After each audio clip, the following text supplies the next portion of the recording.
Bem-vindos de novo.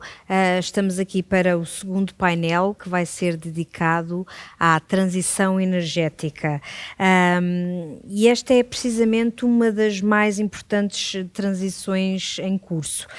Isto porque produzir energia é inevitavelmente sinónimo de emissões poluentes e precisamente porque não vivemos sem energia, seja a eletricidade que consumimos em nossas casas e que nos permite fazer tudo aquilo que queremos, e então nesta altura ainda mais porque estamos em casa, estamos em teletrabalho, precisamos estar conectados, até outro tipo de energia, os combustíveis, os gases renováveis que aí vêm, e para debater estes temas todos tenho comigo este painel, que é composto por António Martins da Costa, começando aqui pela minha esquerda, António Martins da Costa, administrador da EDP, Pedro Oliveira, presidente da BP Portugal, Pedro Amaral Jorge, presidente da APREN, e João Marcos Mendes, sócio da PLMJ. Bem-vindos, obrigada por terem aceito o nosso convite. E começava precisamente por vos perguntar nesta dualidade começava por si, António, nesta dualidade das emissões, porque para produzir energia são produzidas emissões poluentes, menos porque já temos as renováveis e em grande quantidade.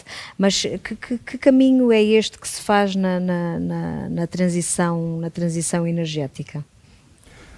Muito obrigado em primeiro lugar por estar aqui, pelo convite e de facto o tema da transição energética é um tema de primeira linha nas transformações que estão a ocorrer no nosso mundo, juntamente com a transformação digital, são talvez os dois grandes temas com que a humanidade se debate nesta altura. A transição energética tem a ver basicamente com a necessidade que nós temos de ter um planeta mais equilibrado, um planeta mais habitável, um planeta que seja aceitável para as futuras gerações, e isso passa obviamente pela redução das emissões que produzem os chamados gases de efeito de estufa, e nomeadamente as fontes energéticas são um dos grandes elementos que têm vindo a produzir essas emissões. E, portanto, o mundo começou a mudar há algum tempo, movido não só pelos diferentes governos, portanto, pelas decisões políticas que foram sendo tomadas, e nomeadamente a nível das COPs, que se foram realizando, que culminou muito concretamente no Acordo de Paris, mas também pelo mundo empresarial. O mundo empresarial tem tido um papel absolutamente determinante nesta transformação energética que está em curso. E essa transformação energética tem a ver com duas grandes linhas de orientação. Por um lado, eletrificar mais o consumo e, por outro lado, descarbonizar a produção. Isto é, se nós tivermos cada vez mais consumo eletrificado, e já sabemos, será depois um tema se calhar para debatermos, que nem tudo consegue ser eletrificado e, portanto, haverá sempre soluções para outros tipos de consumo, talvez não exatamente elétricos, mas a grande maioria está no sentido da eletrificação do consumo, e para haver eletrificação do consumo é necessário que a energia elétrica que é gerada seja proveniente de fontes não poluentes, portanto, fontes não emissoras de CO2 e de outros gases, mas essencialmente de CO2. E, portanto, a descarbonização da produção também é um fator vital no meio de tudo isto. Obviamente, quando falamos em mais eletrificação de consumo e mais descarbonização da produção, estamos a falar em passarmos a ter sistemas integrados que não funcionam já da mesma forma, do ponto de vista energético, funcionavam no passado, até porque as fontes descarbonizadas de produção são mais intermitentes e, portanto, há aqui um desbalanceamento que, ao longo desta evolução, tem que ser equilibrado, e as formas de equilibrar estão também, neste momento, na frente, como, por exemplo, o armazenamento de energia, como, por exemplo, aquilo que se chama o Demand Side Management, portanto, a parte de gestão do consumo de uma forma mais equilibrada, e, portanto, há todo um novo paradigma de gestão deste mundo energético, que é absolutamente vital naquilo que é o combate a estas alterações climáticas, e, portanto, a energia é parte da solução, e uma parte absolutamente importante, e vai cada vez menos ser uma parte do problema, como já está a deixar de ser. 2021 é o ano em que o carvão sai do portfólio da EDP, não é? Desde 1985, se não me... Em Portugal. Em Portugal, exatamente. Em Espanha ainda não é já. Em Espanha também já anunciamos que em 2021 nós temos basicamente 2 grupos, um deles vai ser reconvertido para outro tipo de gases não emissores, e o para outro, queimar gás siderúrgico, não é? Gás siderúrgico, e o outro vai ser mesmo descomissionado. E, portanto, ficará apenas pendente o caso de uma central que temos de carvão no Brasil, a central de Pecém, que já anunciamos que até 2030 será encerrada, foi o nosso compromisso, mas estamos a fazer todos os esforços para antecipar esse fecho também da central do Brasil. Mas em Portugal fecha-se um bocadinho o ciclo, não é? Vai mudar alguma coisa? Fecha-se o ciclo, muda, faz parte dessa gestão da energia de que estava a falar, a segurança da rede. O Governo já tinha dito que estava a estudar, porque o Altâmega, entretanto, ainda não vai entrar para as contas aqui da segurança do Sistema Nacional. Isso fica garantido? Como é que é para a EDP, o portfólio? Bom, há aqui 2 óticas, a ótica da EDP e a ótica do Sistema Nacional. Verdade. Portanto, na ótica da EDP é o nosso compromisso encerrar a central de carvão, até porque ela já começa a ser... Já estava a dar prejuízo. A dar prejuízo, portanto, a ser absolutamente antieconómico. Porquê? Porque o preço, e muito bem, o preço de sinalização das emissões de CO2 começam a ser desincentivadores para que estas fontes de produção de energia continuem a produzir. E, portanto, do ponto de vista da EDP, é a decisão mais racional, mais lógica e economicamente mais certa para preservar o valor empresarial do grupo EDP. Do ponto de vista nacional do sistema, disse muito bem, há que garantir estes equilíbrios, e esse já não é um tema tanto da EDP, a EDP tem colaborado na solução, mas é um tema de REN, é um tema da gestão global do sistema, e estamos certos que o equilíbrio vai ser garantido da forma como nós temos interagido com os outros interlocutores.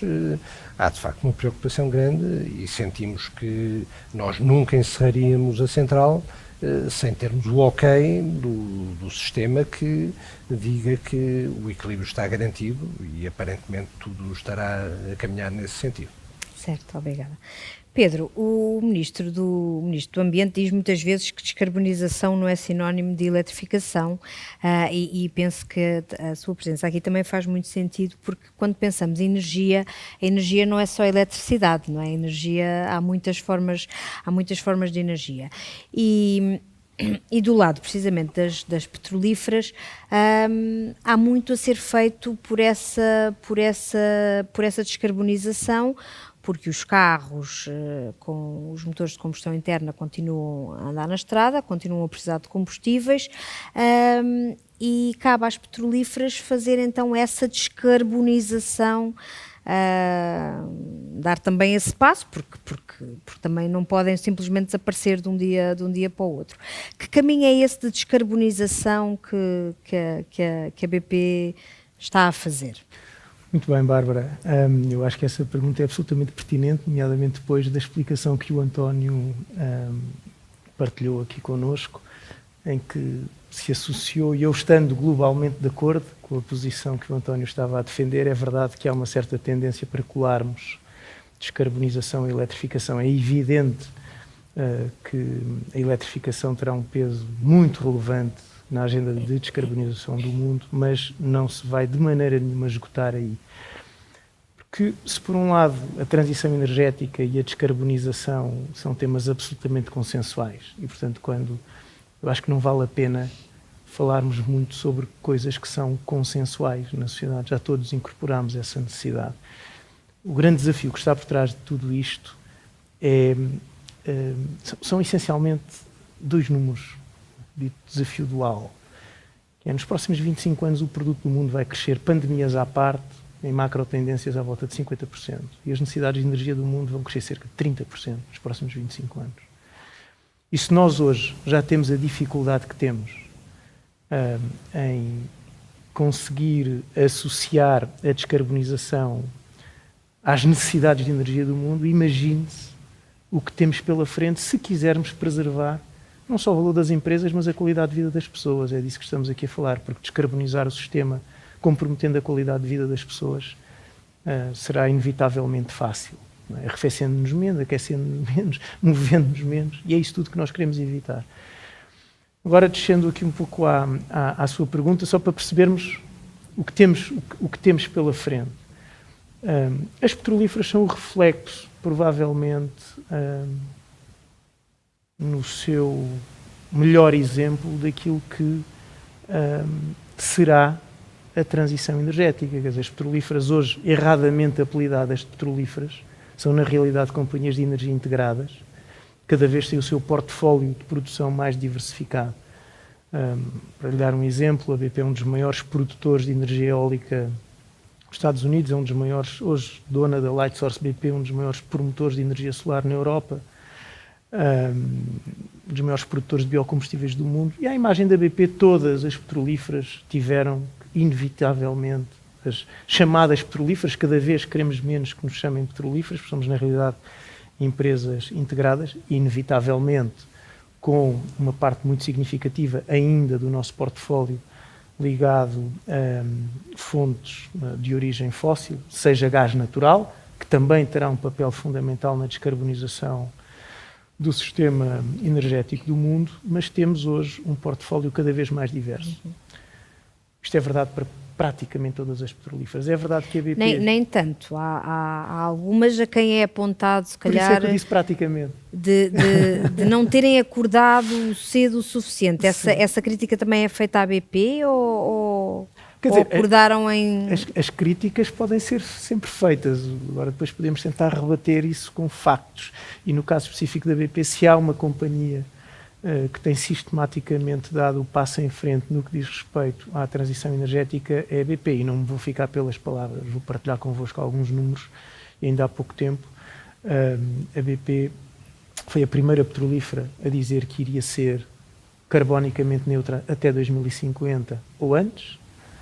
Foi a primeira companhia petrolífera a dizer que ia reduzir em 40% a extração e produção de combustíveis fósseis nos próximos 10 anos, e foi a primeira petrolífera a dizer que ia, nos próximos 10 anos, multiplicar por 10 os investimentos em renováveis.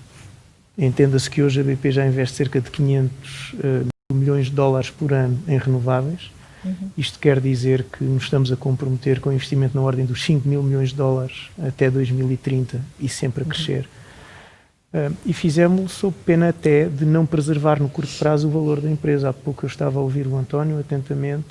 As ações da BP foram muito penalizadas quando o nosso CEO comunicou isto ao mundo.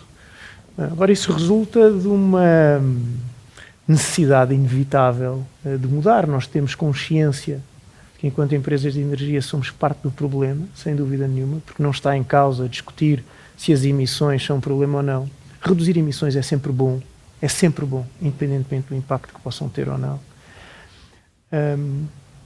E vamos ser parte da solução. É impossível que estas companhias não se ponham do lado da solução, e nesse sentido... É mais fácil para as elétricas fazerem boa figura mais rápido e entrarem no caminho da sustentabilidade mais rápido? Do que quem tem ativos de petróleo e de gás? Não sei se é mais fácil, mas aí nós, enquanto companhias de energia mais orientadas para a área fóssil, por força do nosso passado, tenho que reconhecer que provavelmente não fizemos um trabalho tão bem feito quanto as elétricas no que diz respeito.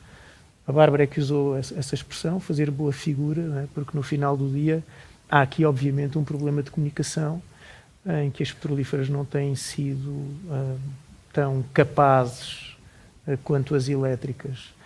Provavelmente, porque lá está, é mais fácil conotar a derivada elétrica com descarbonização, mas voltando à sua pergunta inicial, sendo certo que a eletrificação terá um peso muito relevante, tecnologias como captura de carbono, combustíveis sintéticos, biocombustíveis, etc., vão ter um papel absolutamente fundamental na descarbonização. E eu volto ao princípio, porque se quisermos ir ao encontro das necessidades da energia do mundo para os próximos 25 anos, tudo será insuficiente para conseguirmos ir ao encontro das necessidades e descarbonizar ao mesmo tempo. Portanto, isto é um esforço conjunto em que todos os atores relevantes do sistema vão ter que estar absolutamente envolvidos. E acho que a BP tem dado evidências nesse sentido, claramente. Obrigada. Pedro, comemoramos agora o 5º aniversário do Acordo de Paris, umas vozes mais otimistas, umas vozes menos otimistas, e o Ministro do Ambiente deu precisamente uma entrevista em que sublinha as metas das renováveis e fala em, se não me falha a memória, 80% de renováveis até 2030. No sistema eletroprodutor. 2030. Pronto. Quer dizer, são números, é qualquer coisa. Vai ser mesmo assim? Nós hoje estamos com 60 e... A média de 2020 até novembro é de 60% de incorporação de renováveis no consumo elétrico. 60%. Portanto, estamos a falar de um salto de 20% em 10 anos, em 20 anos. Estamos a falar de um salto em que vamos ter que substituir centrais de natureza fóssil que funcionam 8.000 horas por ano por uma quantidade de potência renovável que funciona menos do que 8.000 horas por ano. E o que nós temos previsto neste momento é, dos 14,5 gigawatt de potência renovável que nós temos, chegar a cerca de 28, com as metas que são conhecidas, são cerca de 10 gigawatts de solar fotovoltaico, 8 utility scale e 2 ligados em autoconsumo e comunidades de energia, autoconsumo coletivo e individual. Perdão, temos cerca de 9 gigawatts de eólica, partimos de 5 que já temos. Depois vamos ter algumas, no fundo, bases de potência menor na casa das centenas de megawatts, provavelmente para eólico offshore, para solar termoelétrico, e portanto não acho que a meta seja assim tão ambiciosa, ou seja, a meta é muito ambiciosa, mas não é o aumento de 20% mais no consumo elétrico que nós vamos ter. O desafio que nós vamos ter tem a ver com serem 15 gigawatts de potência a instalar. E isso tem desafios do ponto de vista regulatório, tem desafios do ponto de vista do processo de licenciamento ambiental e camarário, que têm que ser endereçados, porque como as coisas estão, torna-se muito difícil que se consiga instalar os 15 gigawatts adicionais até 2030. E a questão aqui que nós temos falado e que se tem falado que a eletrificação não vai conseguir suprir todas as necessidades energéticas, isso é evidente. A eletrificação pura de todos os consumos pode não fazer sentido nem económico nem ambiental e, portanto, a lógica que nós temos é que vem do Clean Energy Package, do pacote limpo de energia para todos os europeus, que é a eletrificação direta é a forma mais eficiente e mais custo-eficaz de suprir necessidades energéticas, sempre que essas fontes elétricas sejam renováveis e localizadas, distribuídas, estejam perto do consumo.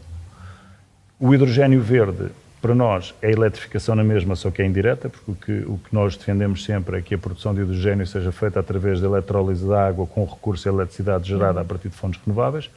E, portanto, eu acho que onde nós não conseguimos suprir diretamente com a eletrificação, e estamos essencialmente a falar de dois tipos de mobilidade, marítima e aérea, e estamos a falar também de algum transporte terrestre de longo curso, mas isso o hidrogénio verde irá ser capaz de suprir. E depois temos necessidades em termos de residenciais, que podem ser supridos com bombas de calor e, portanto, podemos não instalar a componente do hidrogênio. Depois temos indústrias com calor de processo a alta temperatura, como as vidreiras, as cerâmicas, as cimenteiras, as metalúrgicas, que vão provavelmente necessitar soluções de combustíveis que consigam ter temperaturas que chama de elevada temperatura, mas que conseguiremos suprir paulatinamente. A mudança não vai ser em 10 anos que vamos ter tudo hidrogénio verde, vai demorar muitos anos. Em 2050 nós atingiremos a neutralidade carbónica com a eletrificação dos consumos do ponto de vista de fontes renováveis, com algum hidrogénio verde e também com uma componente maior ou menor de gás natural, mas do ponto de vista da geografia nós estamos circunscritos em Portugal. Em 2050 gás natural já não faz parte da equação, em alguns países europeus poderá fazer ou não, e portanto, respondendo à sua pergunta, o desafio é grande, é duplicar a potência renovável e a eletrificação dos consumos, nós estamos sempre a apostar que ela possa ser feita de forma direta ou indireta através do hidrogénio verde. Uhum. E falou do hidrogénio verde e de facto é um facto que estamos aqui na vanguarda da aposta na Europa e tivemos tanto o Capital Verde como a APREN realizaram agora conferências recentemente em que de facto se prova que é um tema que está em cima da mesa e que acima de tudo Bruxelas está a olhar para Portugal, está a olhar para Sines, está a olhar para para os projetos que estão a acontecer e até que gostaria até que houvesse até maior ambição e que tudo fosse maior, mas pronto, as coisas são como são. E o que lhe pergunto é, de facto, se estamos nessa vanguarda, tem muito a ver com a aposta do passado, não é? A tal aposta do passado que depois gerou sobrecustos, porque teve que gerar esses sobrecustos que pagamos nas nossas faturas, e o que lhe pergunto é, valeu a pena sermos campeões das renováveis no passado para sermos agora frontrunners no hidrogénio?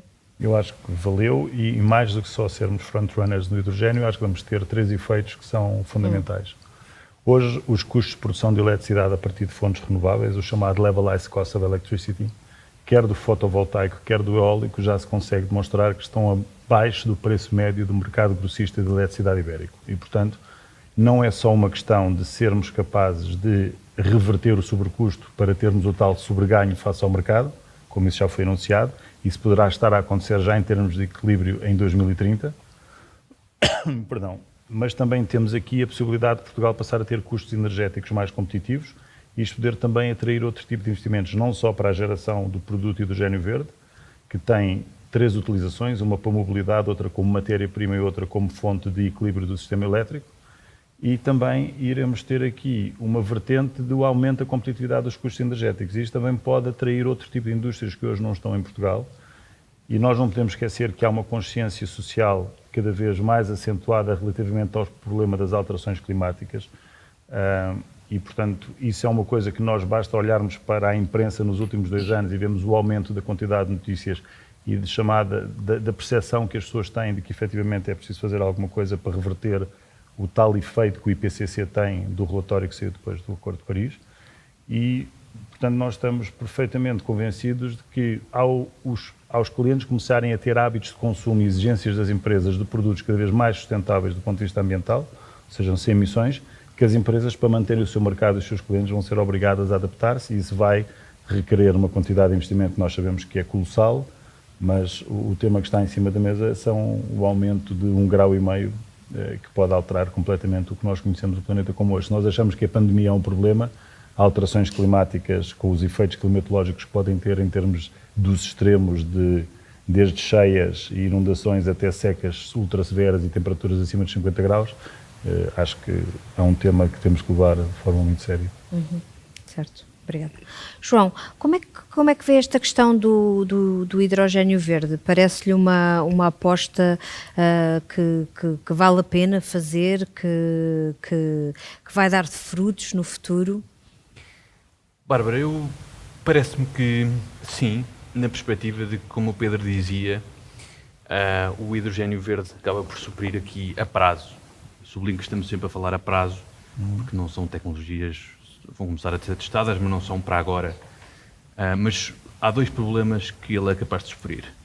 Consumos não eletrificáveis, caso dos transportes de longa distância, marítimo e aéreo, e indústria que precisa de altas temperaturas para a sua elaboração. Aqui a eletrificação e, como tal, a entrada de eletricidade verde nos consumos provavelmente não vai ser possível. Se queremos atingir a neutralidade carbónica em 2050, temos que resolver também este problema. E temos que começar a resolvê-lo nesta década, porque há consenso dos analistas que é nesta década que têm que começar a ser feitos os grandes esforços com vista a essa neutralidade carbónica. E por isso eu acho que o hidrogénio verde, e não só, quer dizer, a sua transformação em amónia para transporte, porque o transporte do hidrogénio verde na forma liquefeita é difícil, o biometano, os combustíveis sintéticos também feitos a partir de hidrogénio, acho que vão resolver uma parte do problema. Eu sublinho de resto que hoje em dia as emissões de produção de eletricidade, estamos a falar aqui de 25% das emissões. Os transportes são outros 25% e que vão ter que ser descarbonizados gradualmente. Há aqui setores onde, de facto, o hidrogénio verde vai ajudar. Agora, há muito para fazer, a meu ver, antes disso. Não só nessa fileira do hidrogénio verde, mas noutras fileiras. Eu acho, parece-me a mim, eu alinho com a ideia do Fórum Económico Mundial de que a transição energética se orienta em 3 grandes eixos. A descarbonização, e aqui entra a eletrificação e renováveis, mas também combustíveis verdes. A descentralização, que acho que é fundamental cada vez mais. O Pedro falou nisso, de resto, e eu acho que um dos grandes problemas da energia solar, que vai ser a grande aposta desta década, é o espaço que é necessário para instalar. Se instalarmos energia solar descentralizada no telhado de cada um, estaremos a utilizar espaço que não é útil a não ser para esse fim. E ao mesmo tempo a aumentar a eficiência e a reduzir perdas e tudo mais e evitar investimentos da rede. Fundamental. E é uma área difícil, que vai exigir um grande investimento a nível de redes de baixa tensão e a nível de sistemas de informação. E finalmente a digitalização, que é fundamental para responder aos problemas do sistema energético e do sistema elétrico em especial, dos dias de hoje, em que temos cada vez mais produção renovável, que é variável, não é despachável e controlável tal como a produção térmica que tínhamos até agora e que vamos deixar de ter em tanta escala.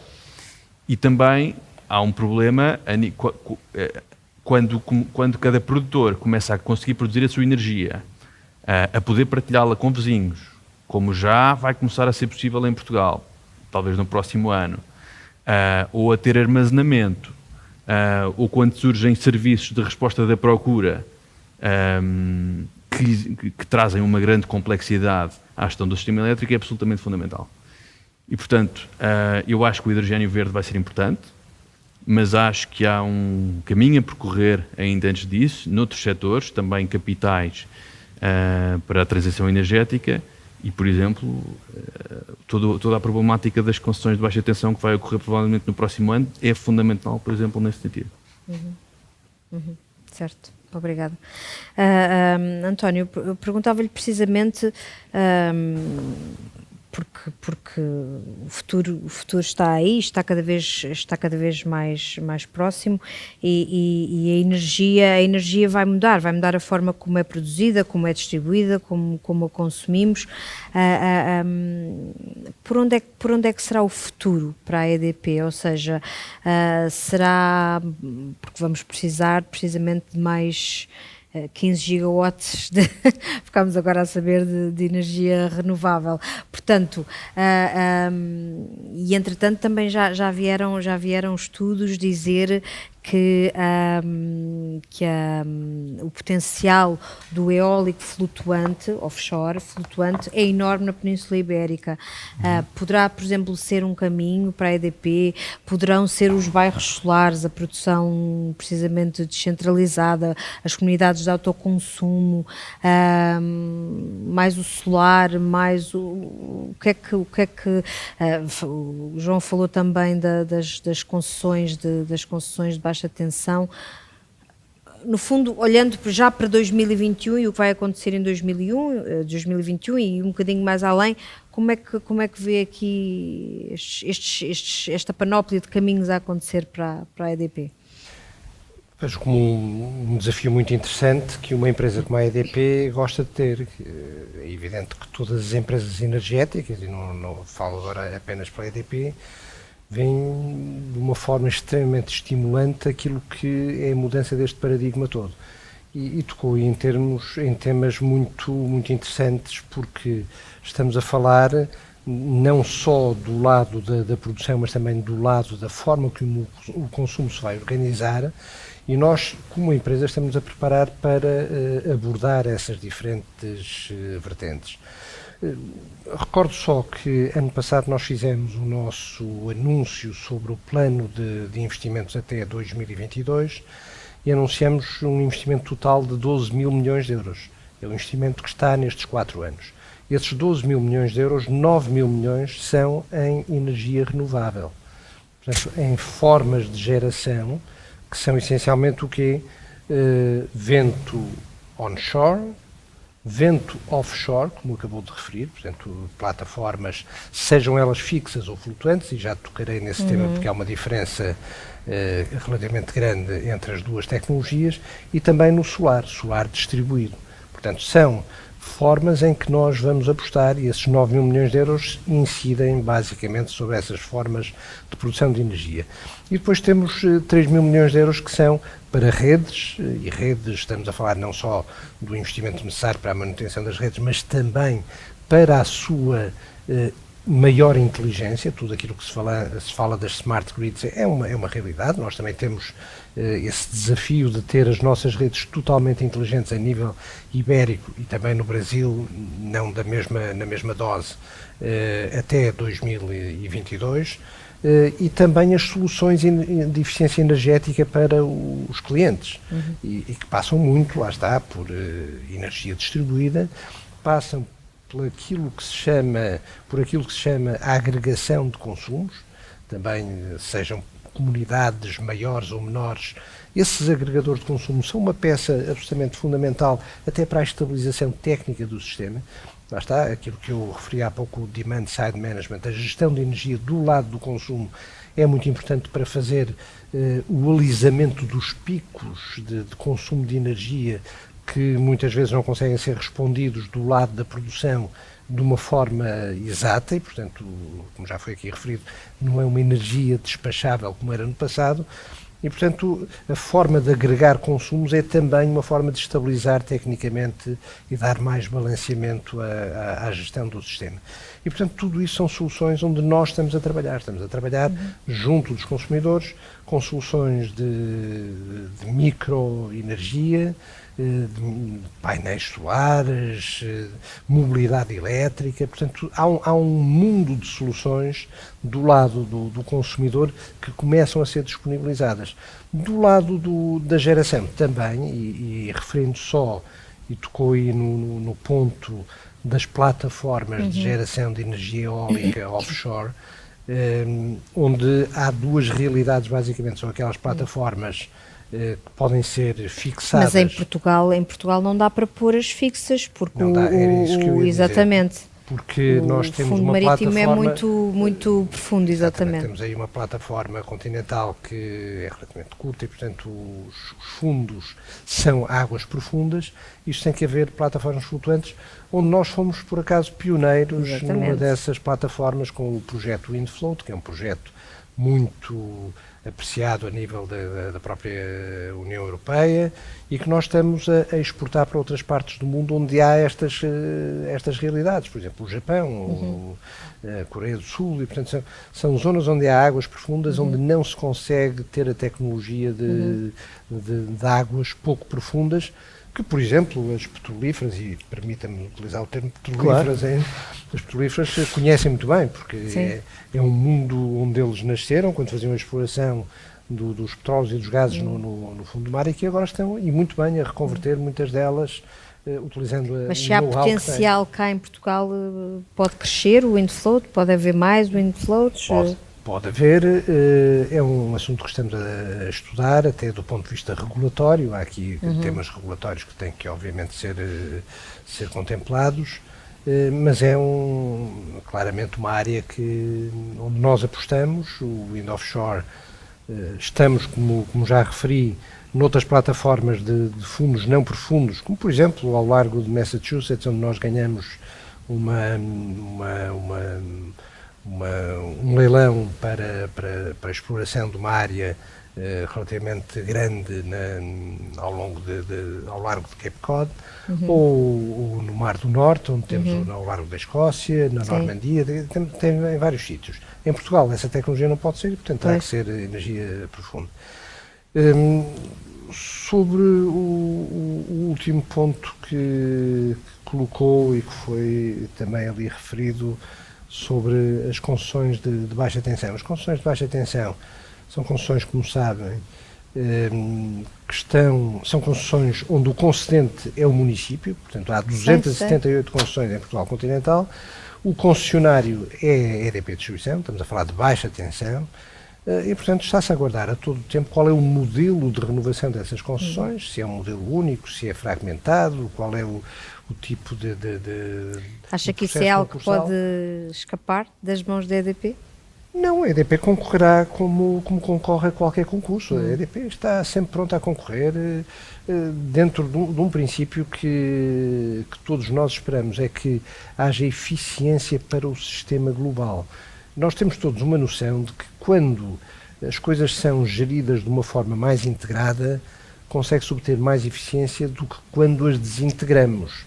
E, portanto, há que ter esse cuidado. E penso que as linhas gerais que foram colocadas cá fora do Governo apontam nesse sentido. Dizer, tudo o que se venha a realizar nos novos modelos de concessões não pode pôr em causa a eficiência obtida até agora. Isto é, só para dar um exemplo muito simples, se nós temos hoje em dia um centro de atendimento, chamados contact centers, para tratar avarias a nível nacional, se isto for fragmentado em 278 concessões, ninguém imagina 278 contact centers para tratar disto. Seria, obviamente, anti-eficiente. Portanto, são pequeninas coisas como estas que, obviamente, estão na cabeça de quem tem que tomar as decisões e que certamente vão ser contempladas.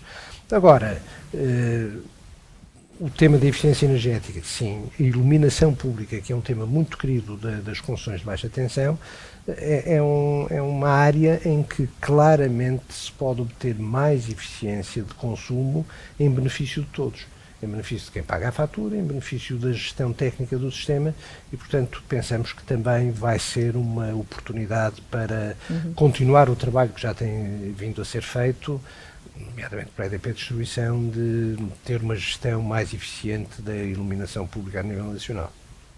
Certo, obrigada. Estamos aqui a ficar sem tempo, eu peço desculpa, temos só que acelerar um bocadinho. Pedro, perguntava-lhe, em 2021, o que é que a BP vai estar a fazer, além dos combustíveis normais, não é? Ou seja, o que é que vai ser esta transição? Vão ser os combustíveis sintéticos, vão ser os biocombustíveis, pronto.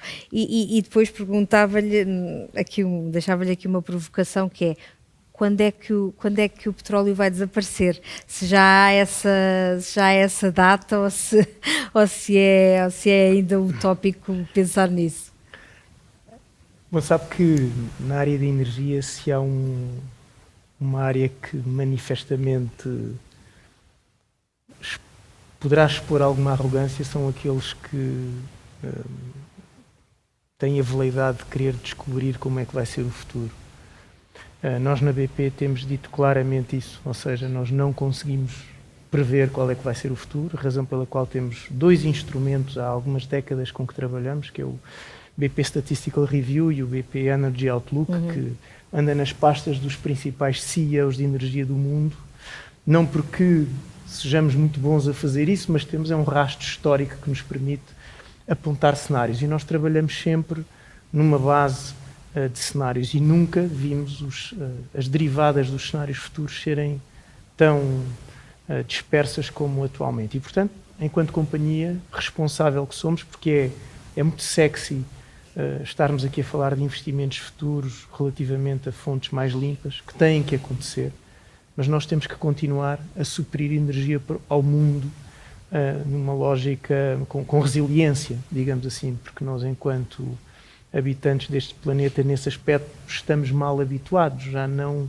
nos lembramos de quanto é que custava, não é, do ponto de vista de aquecermos, cozinharmos, arrefecermos e por aí fora.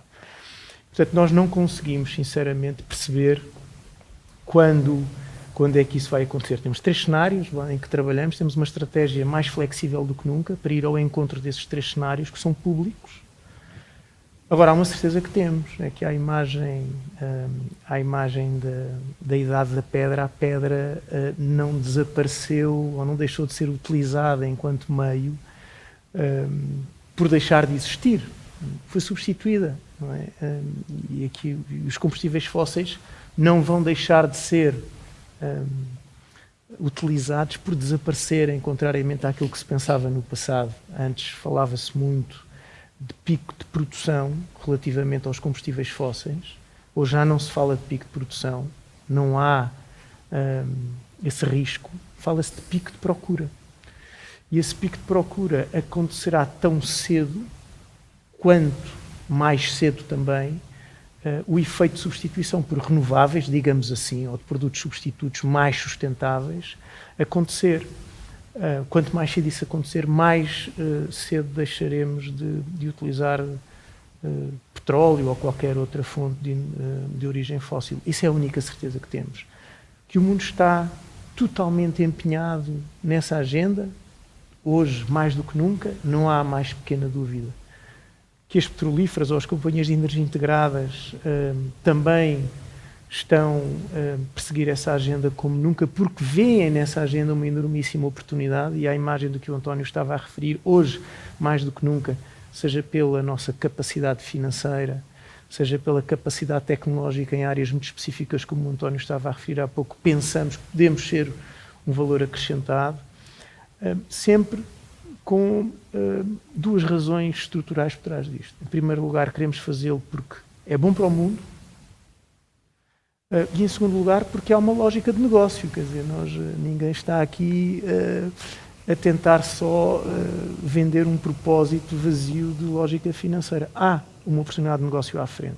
E nós queremos participar nela numa lógica mais sustentável, mas, por exemplo, para lhe dar um exemplo, também nestas conversas temos muito a tendência de falar de 2030, 2040, e amanhã. Não é? O que é que se pode fazer amanhã para além daquilo que se está a fazer? Não é? Eu dou-lhe um pequeno exemplo em Portugal, é um exemplo, mas que eu gosto de dar, que é para mim um exemplo de pragmatismo energético na área da mobilidade.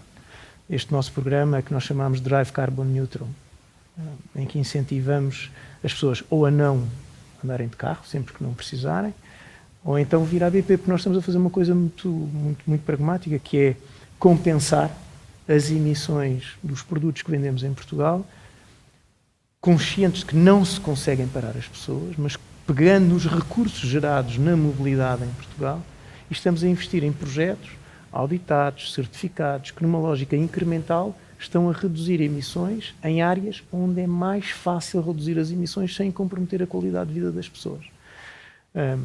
Portanto, o offsetting de emissões é uma agenda que nós não temos dúvida, sempre e quando seja feita com credibilidade e numa lógica incremental, é uma maneira de, no curto prazo, conseguirmos reduzir emissões, não necessariamente no país, porque isto não é um problema de Portugal, isto é um problema do mundo, digamos assim.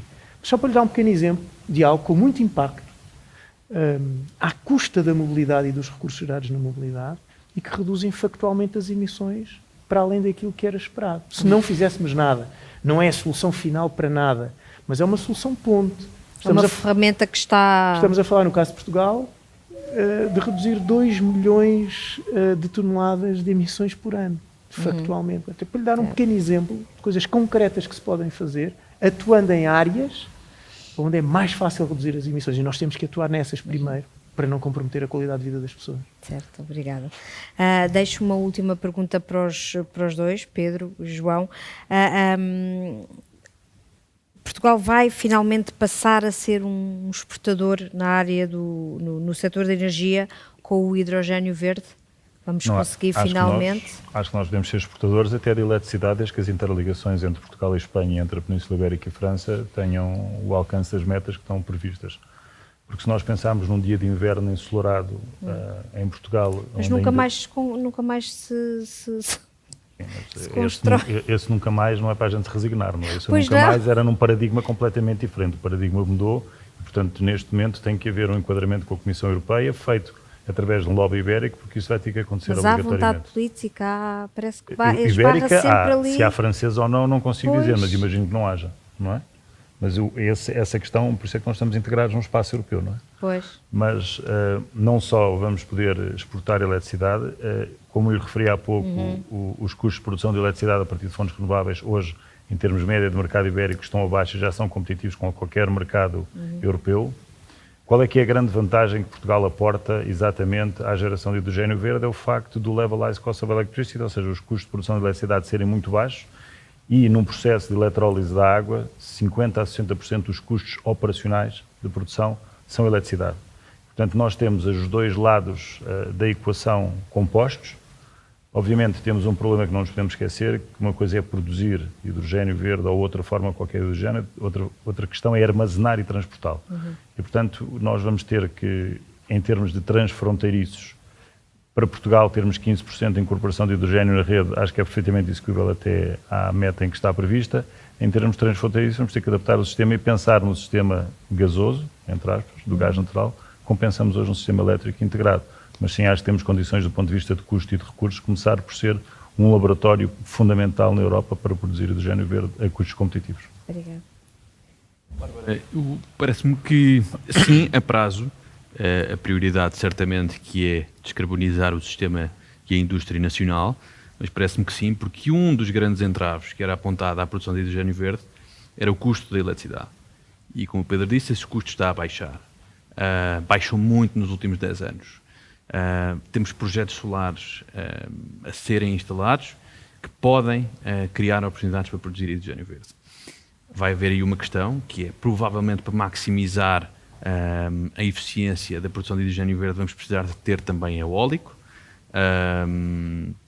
Aí vai ser preciso criar um sistema que minimize custos de rede e maximize a possibilidade de eu ter eólico e solar a fornecer eletricidade a eletrolisadores, mas certamente que isso vai acontecer e teremos a possibilidade de passar a ser exportadores dentro de, diria, uma década, quer dizer, é uma coisa a prazo, e principalmente de reduzir as nossas importações.